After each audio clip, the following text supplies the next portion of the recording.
along what is called the Icknied Way. The Icknied Way path is an 180km long hiking path that goes across the south of England between Ivinghoe Beacon near Tring and Nethershall Heath near Thetford. It makes up a quarter of the much longer historic Icknied Way, a track road dating back almost 6,000 years apparently. The oldest road in Britain and possibly the world. Join me today as I travel along it as far as Letchworth, of which I will do the rest to Thetford next spring. As I left Ivinghoe Beacon, I made my way back down the escarpment and into a forest surrounded by fir trees. But soon out onto the road and the village of Dagnall.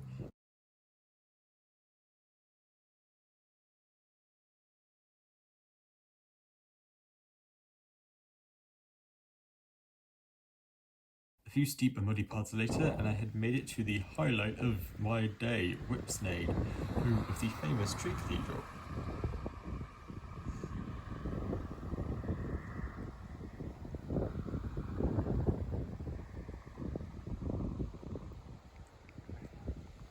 Owned by the National Trust, the Whipsnade Tree Cathedral was first planted in the 30s, about 90 years ago, by Edmund Blythe as a monument to his memories of serving in World War I.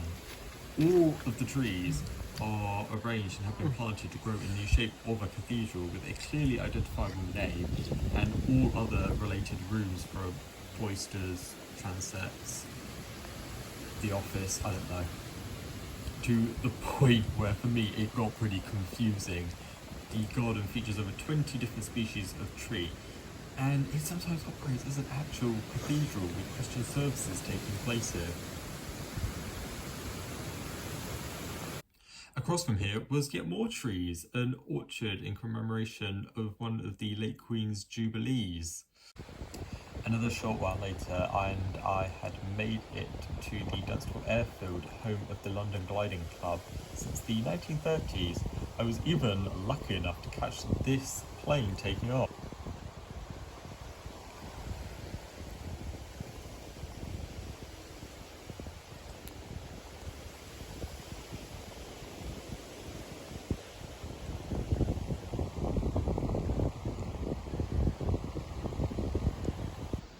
And then see it land.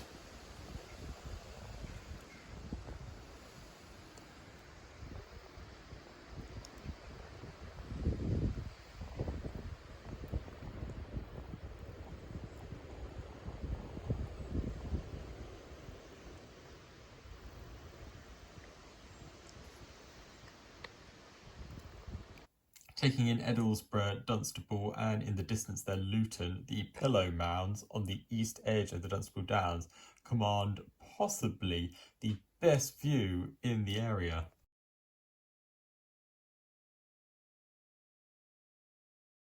And now among the back streets of Dunstable, I have come across, you can see that,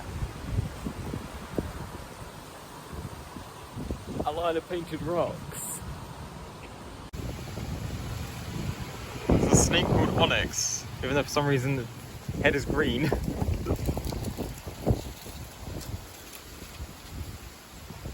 It goes really far back. And my favourite rock of the lot was this little bee, followed by some lovely veg as I skirted the north of Dunstable. But this is where the route started to go a little downhill, this ginormous Amazon factory unit.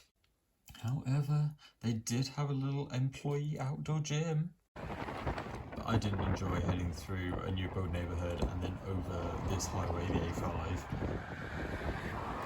which was shortly followed by crossing the M1. But I did get to see a train.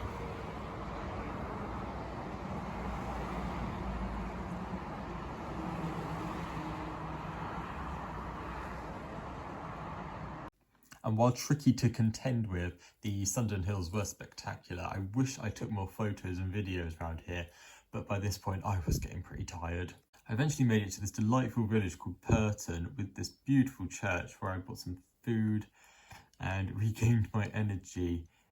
It also features the site of an old castle, but all that remains of it is this artificial mound. So I'm almost at the end of my first day doing this. I'm going to end in Letchworth because I'm tired. But anyway, I've made it to Ickleford, as you can see on the sign up there. Very quaint village on a main road. But if you put two and two together, you'll realise Ick is also the first three letters of the trail I'm on, and this town is named after said trail. It is the crossing point of the Icknied Way and the River Purwell, where clearly there used to be a ford, but now there are quite a few bridges. So I made it to the end of today a bit early. I finished at Letchworth, which wasn't much to write home about, but it did have this amazing, I think, former factory opposite the train station. But as you can see now, I'm on the train home. All in all, it wasn't the most interesting part of today, but there were some really nice places I went through.